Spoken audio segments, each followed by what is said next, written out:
Berlega fitnah keras terhadap keempat-empat sahabat Rasulullah SAW. Saidina Abu Bakar dituduh bapa ceti yang kaya sebab peras orang-orang miskin. Selama ni tak pernah pula kita dengar kan tuduhan gini.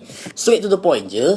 Tak pernah dengar sebab tak berasas langsung. Maka wajar kita tengok macam mana beliau ni jadi kaya raya. Sebelum Islam terbit semula kat muka bumi ni, Saidina Abu Bakar membina reputasi beliau dengan sifat ringan tulang.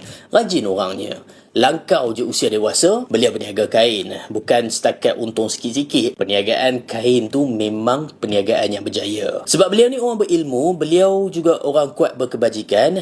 Kalau ada apa-apa pertikaian dalam kalangan Quraisy, beliau ni akan jadi orang tengah. Ketiga-tiga ni punca beliau ada social standing yang sangat baik dalam kalangan masyarakat Quraisy. Perwatakan beliau tu, bak kata bahasa Inggeris, unimpeachable, amat disegani. Jadi sangatlah keras suatu fitnah apabila seseorang tu usaha sungguh-sungguh dituduh jadi kaya melalui kegiatan ceti. Tahu tak fitnah apa yang lagi keras? Fitnah kononnya Saidina Umar tu dituduh ambil isteri orang begitu sahaja. Yang mana zina tu jadi hobi beliau. Tak cukup, Saidina Uthman dan Ali serta Saidina Hamzah turut disekutukan dengan laras yang sama. Tergamam jugalah tengok reputasi 5 sahabat di sergah serentak. Puak Syiah pun tak pernah capai level gini. Sebab tu tergamam.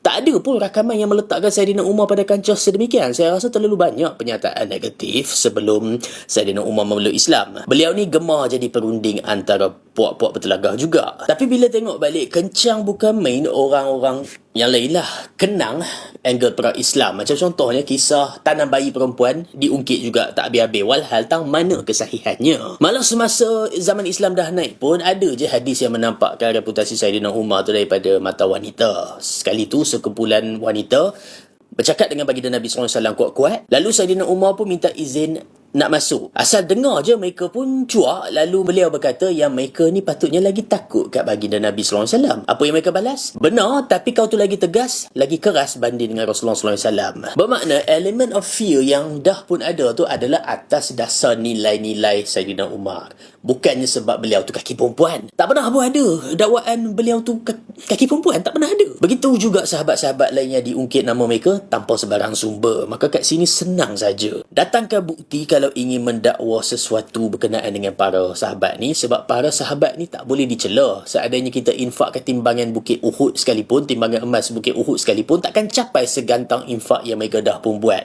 Separuh pun tak sampai. Kalau datangkan tuduhan palsu terhadap orang-orang biasa tu pun wajib minta maaf. Apatah lagi andainya kita datangkan tuduhan palsu terhadap sahabat-sahabat baginda Rasulullah SAW. Tuduhan tu memang sangat berat yang tak sepatutnya dibuat.